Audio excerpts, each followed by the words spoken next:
आपके साथ नवजोत रंधावा। शुक्रवार और शनिवार की रात कोलकाता में एक गोदाम में रखे बीजेपी के चुनावी रथों को तोड़ा गया। बीजेपी का आरोप है कि टीएमसी के गुंडों ने न सिर्फ ये उत्पात मचाया बल्कि बीजेपी कार्यकर्ताओं के साथ मारपीट भी की। उत्तर 24 परगना में बीजेपी दफ्तर में भी तोड़फोड़ हुई है।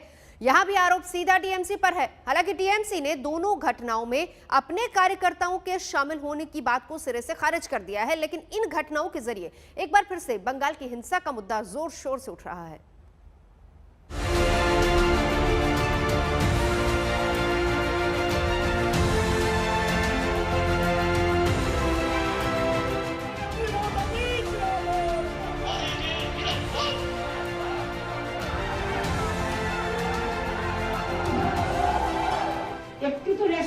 Election Commission.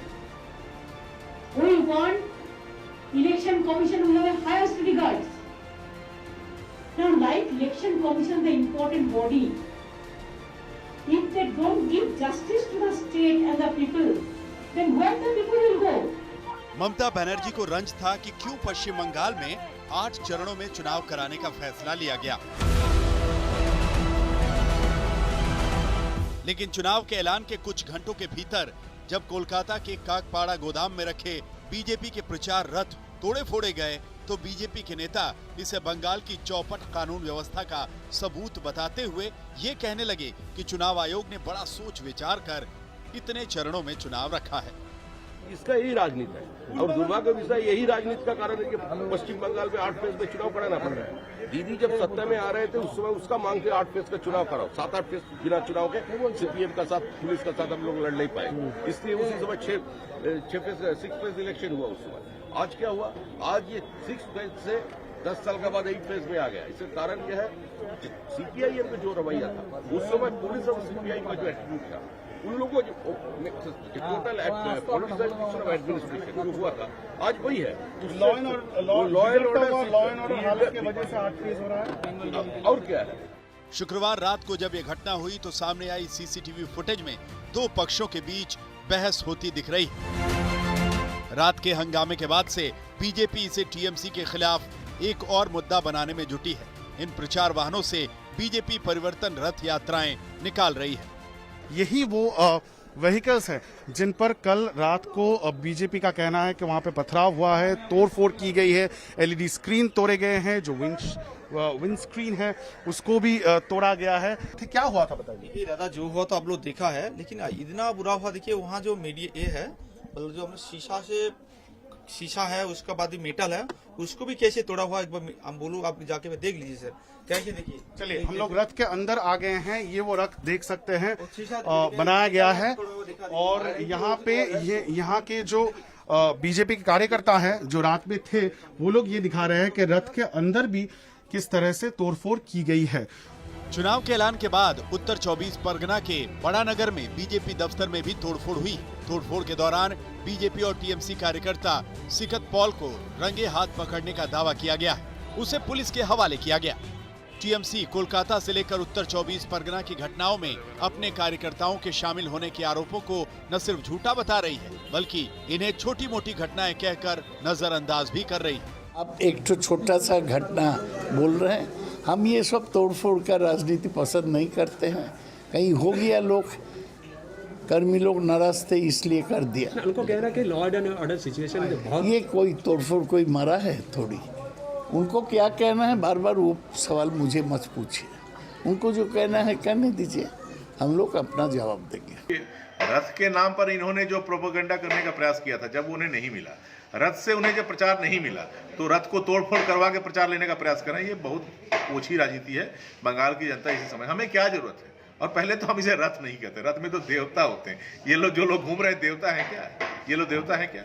इस चुनाव में टीएमसी के सामने बार बार राजनीतिक हिंसा के सवाल आ रहे हैं। माहौल वैसा ही बनता जा रहा है जैसा 2011 में टीएमसी ने लेफ्ट के खिलाफ बनाया था। 130 से ज्यादा भारतीय जनता पार्टी के कार्यकर्ता मारे गए। ये ममता दीदी चाहती है, वो मानती है कि किसी को मार देने से भारतीय जनता पार्टी रुक जाएगी। मैं उनको आज कहने आया हूं कि ममता दीदी, तृणमूल के गुंडों ने हमारे 130 कार्यकर्ताओं को मार डाला है, उनकी शहादत व्यर्थ नहीं जाएगी। वैसे राजनीतिक हिंसा में टीएमसी के कार्यकर्ता भी मारे गए और घायल हुए हैं। हाल ही में टीएमसी के मंत्री जाकिर हुसैन पर बम से हमला हुआ था, लेकिन इसी माहौल को निष्पक्ष चुनाव के खिलाफ बताकर बीजेपी से लेकर कांग्रेस ने ज्यादा से ज्यादा चरणों में चुनाव कराने की मांग की थी। इतने चरणों में हो गए, इसमें हमें कोई लेना देना नहीं है। हमारे बस एक ही मकसद ये है कि हर हालात में इस चुनाव शांतिपूर्ण तरीके से निर्वाह करना चाहिए, जैसे कि हर आम वोटर वो बिना डर, बिना शंका, बिना भयभीत इस चुनाव में भाग ले सके। बस यही हमारा मकसद है। बंगाल में टीएमसी को कटघरे में खड़ा कर खराब माहौल का दावा विपक्षी दल कर रहे हैं। 2019 लोकसभा चुनाव में बड़े पैमाने पर केंद्रीय बलों की तैनाती के बीच चुनावी हिंसा में 3 मौतें हुई थी, लेकिन 350 से ज्यादा हिंसा की घटनाएं रिकॉर्ड की गई थी। 2014 के लोकसभा चुनाव के दौरान 44% राजनीतिक मौतें पश्चिम बंगाल में हुई थी। 2018 के पंचायत चुनाव और 2016 के विधानसभा चुनाव में भी हिंसा का बोलबाला रहा था। और एक बार फिर चुनावी बिगुल बजते ही आई हिंसा की तस्वीरों के बाद बीजेपी आक्रामक है। पार्टी ने चुनाव आयोग से मिलकर पूरी राज्य मशीनरी पर सवाल उठा दिए हैं। मैं समझता हूं कि उन्होंने चुनाव आयोग को चुनौती दी है कि आप भले कितने भी चरण में चुनाव कराओ, कितने भी फोर्स भेज दो, किंतु हमारी गुंडागिर्दी चालू रहेगी। मैं समझता हूं उसको चुनाव आयोग को भी गंभीरता से लेना चाहिए। हमारी टीम अभी इस संदर्भ में चुनाव आयोग से मिलेगी और मुझे कहते हुए बहुत अफसोस है कि अभी तक पुलिस ने कोई कार्रवाई नहीं की है। एक सामान्य सी रिपोर्ट लिख ली गई है, पर हमारे पास वीडियो फुटेज है, उनकी गिरफ्तारी होना चाहिए और कड़ी से कड़ी कार्रवाई उनके खिलाफ। हाल में लॉ एंड ऑर्डर कुछ भी नहीं है, इसलिए हमको करना पड़ेगा। हम लोग को इतनी इच्छा नहीं था, लेकिन सब लोग अपना अपना वोट अपना अधिकार से ईवीएम में डाले। हम लोग ये कोशिश करेंगे, हम लोग चाहते हैं, इसलिए हम लोग इलेक्शन कमीशन के पास गया था। हम लोग बोला था नए 10 फेज में हम लोग चाहिए, लेकिन नए 10 में नहीं किया। अगर 10-12 फेज में होता तो और भी अच्छा होता। बंगाल में इस बार टीएमसी और बीजेपी दोनों के लिए करो या मरो की लड़ाई है। इसीलिए राजनीतिक हिंसा को लेकर बीजेपी जितना आक्रामक हो रही है, टीएमसी इसे बाहरी लोगों की करतूत बताकर जोरदार पलटवार करने में जुटी। पौलमी साहा के साथ इंद्रजीत कुंडू, कोलकाता, आज तक।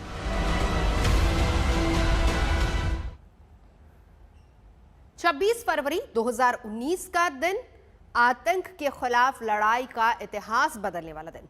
कामयाब बालाकोट हमले से भारत ने पाकिस्तान के साथ साथ पूरी दुनिया को जो संदेश दिया था, उससे साफ हो गया था कि आतंकी लड़ाई में अब भारत का रुख बदल गया है, क्योंकि अब भारत सिर्फ हमला सहता नहीं है, बल्कि हमले का बदला भी लेता है, घुसकर मारता है। बालाकोट हमले के 2 साल पूरे होने पर एयरफोर्स ने भी बिल्कुल उसी अंदाज में ऑपरेशन की तरह मिसाइल दागे हैं और टारगेट को तबाह किया।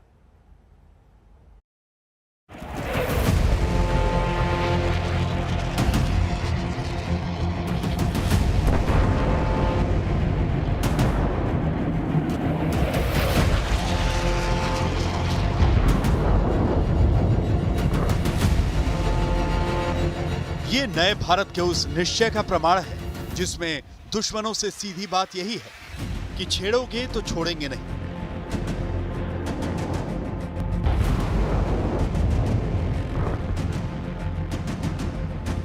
फिर कोई हद नहीं रहेगी, मारेंगे और घर में घुसकर मारेंगे, देखते रह जाओ।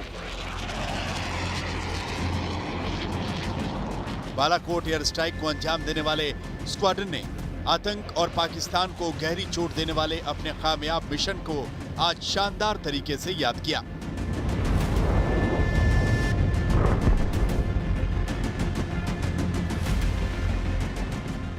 आज ठीक उसी तरह से टारगेट भेदे गए जैसे 2 साल पहले बालाकोट में ऑपरेशन को अंजाम दिया गया था। बालाकोट हमले की तरह ऑपरेशन में शामिल 2 सुखोई 30 और 3 मिराज फाइटर प्लेन ने उड़ान भरी और टारगेट को ध्वस्त किया।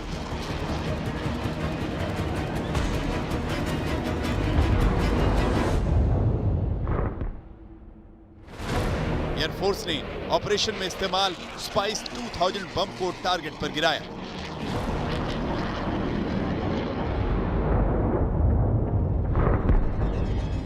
हाई रेजोल्यूशन कैमरे से ली गई तस्वीर में कंक्रीट से बने बंकर को भेदते और तबाह होते दिखाया गया। भारतीय वायुसेना के वही मिराज लड़ाकू विमान, वही पायलट जिन्होंने 2 साल पहले बालाकोट पर हमला किया था, इस बार फिर से एक मिशन पर निकले। ये एक प्रैक्टिस मिशन था बालाकोट हमले की दूसरी सालगिरह मनाने।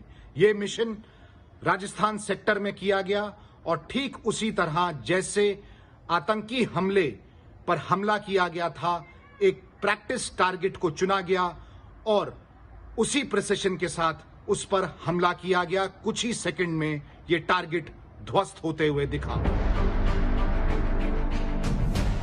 उधर ग्वालियर में भारतीय वायुसेना के मुखिया air chief marshal RKS Bhadauria ने बालाकोट हमले में हिस्सा लेने वाले स्क्वाड्रन के पायलटों के साथ उड़ान भरी।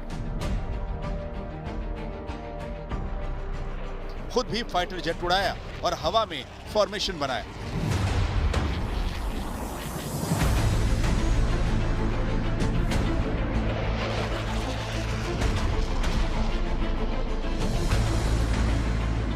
इस फॉर्मेशन में बालाकोट एयर स्ट्राइक को अंजाम देने वाले शूरवीर शामिल रहे।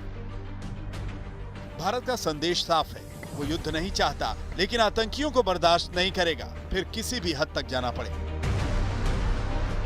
बालाकोट की वर्षगांठ में एयर मार्शल का जहाज को उड़ाना और प्रिसिशन स्ट्राइक्स की प्रैक्टिस करना इस बात को दर्शाता है कि हमारी सेना और खास तौर पे एयरफोर्स तैयार है किसी भी चुनौती का सामना करने के लिए। और सरकार की दृढ़ता को देखते हुए अगर घुसपैठ बढ़ी इस साल तो उसी तरह कार्रवाई होगी जो बालाकोट में आज से कुछ 2 साल पहले हुई थी। आतंक के खिलाफ सर्जिकल स्ट्राइक ट्रेलर थी।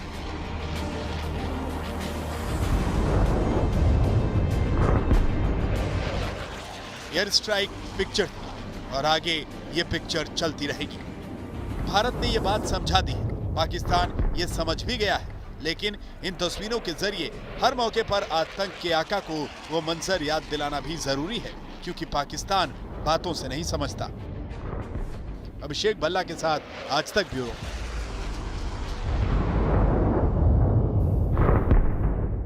नमस्कार, मैं हूं अंजना ओम कश्यप। हमें उम्मीद है ये वीडियो आपको पसंद आया होगा। लेटेस्ट खबरों के लिए यूं ही देखते रहिए आज तक, और इस वीडियो के पसंद आने पर लाइक, शेयर एंड सब्सक्राइब करना ना भूलें।